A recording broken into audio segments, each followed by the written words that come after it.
আমাৰ হিন্দু ধৰ্মৰ মাজত এনেকুৱা বহুত মন্দিৰ আছে। তাৰ মাজত কন্যাকুমাৰী এটা এনেকুৱা মন্দিৰ যিটো মন্দিৰত কোনো দেৱী দেৱতাক নহয়, এগৰাকী কন্যাক পূজা কৰা হয়। দক্ষিণ ভাৰতত অৱস্থিত কন্যাকুমাৰী মন্দিৰ বিষয়ে জানো আহক। কোননো সেইগৰাকী কন্যা, কিয় দেৱীক কন্যা হিচাপে তেওঁক পূজা কৰা হয়। নমস্কাৰ, মই জয়ন্ত শইকীয়া, আপোনালোকে চাই আছে JS মটিভেটৰ।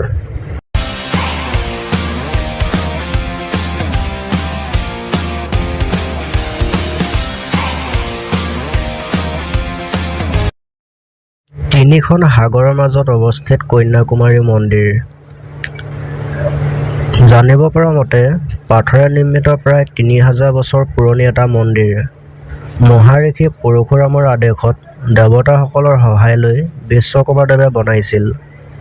অসুৰাজ মহাবলীৰ পুতেক বানাসুৰ বহুত বছৰ তপস্যাৰ ফলত মহাদেৱ সন্তুষ্ট হৈ বানাসুৰ ওচৰত গ'ল আৰু ক'লে, কোৱা পুত্ৰ, তোমাক কি বৰদান লাগে?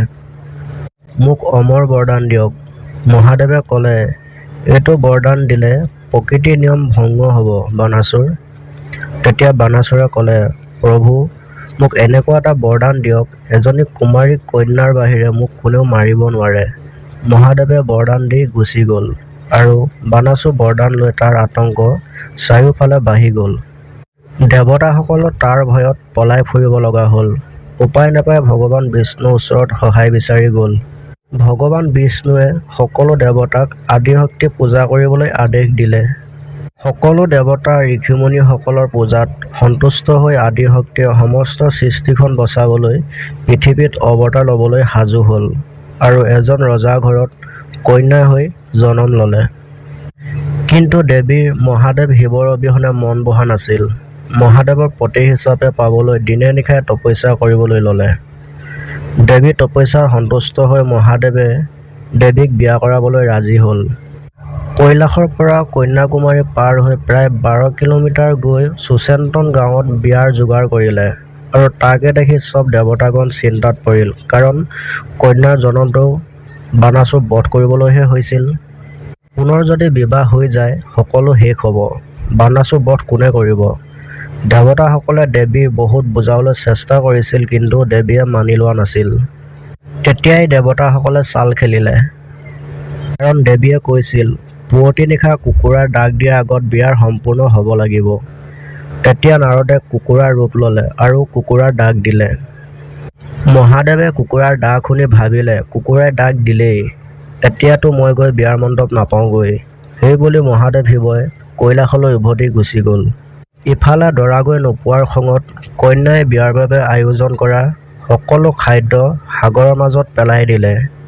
সেই সকলোবোৰ যোগাৰ আজিও ৰং বিৰঙৰ পাথৰ কন্যাকুমাৰী সাগৰৰ বুকুত জিলিকি আছে। আৰু সেই ঘটনাটো গৈ বানাসুৰ কাণত পৰিল। বানাসুৰে কন্যাৰ বিয়াৰ প্ৰস্তাৱ দিলে। বহুতবাৰ মানা কৰাৰ পিছতো জোৰ-জবৰদস্তি বিয়াৰ বাবে পিছত লাগি পৰিল বানাসুৰ। খঙত দেৱী কন্যাই বানাসুৰক খেদি খেদি বধ কৰিলে আৰু সকলো দেৱতাই সেই জেগাত বেয়া দুষ্ট শক্তিৰ লগত কন্যাক যুঁজিবলৈ প্ৰাৰ্থনা কৰিলে আৰু সেই জেগাত কন্যাকুমাৰী নামেৰে এটা মন্দিৰ বনালে। ক'লা পাথৰ ওপৰত কন্যাকুমাৰী পূজা কৰা হয়। মন্দিৰত সোমোৱাৰ পিছত এনেকুৱা লাগে দেৱী কন্যাই মহাদেৱ অহালৈ আজিও বাট চাই ৰৈ আছে। দেৱী কন্যাই মহাদেৱক পাবৰ বাবে পূজা কৰা জেগাত আজিও দেৱী কন্যাৰ ভৰিৰ খোজ আছে। আপুনি যদি জানিব বিচাৰে, কন্যাকুমাৰীৰ উল্লেখ ৰামায়ণ, মহাভাৰত আৰু বহুত পুৰণি কিতাপত লিখা আছে। জানিব পৰা মতে সতীৰ 51টা শক্তিপীঠৰ মাজত এটা বুলি কোৱা হৈছে। সেই জেগাত সতীৰ কাণফুলি আৰু কিছুমান মণি-মুকুতা পৰিছিল। এই মন্দিৰত এগৰাকী কন্যাই পূজা কৰিলে তেওঁৰ মনৰ আশা পূৰণ হয় বুলি বিশ্বাস আছে। প্ৰিয় দৰ্শক, ভিডিঅ'টো যদি চাই কিবা এটা হ'লেও জানিব পাৰিলে ভিডিঅ'টো লাইক এটা কৰি চেনেলটো ছাবস্ক্ৰাইব কৰি দিব আৰু আন এজনলৈ ভিডিঅ'টো শ্বেয়াৰ কৰি দিব। আজিলৈ ধন্যবাদ।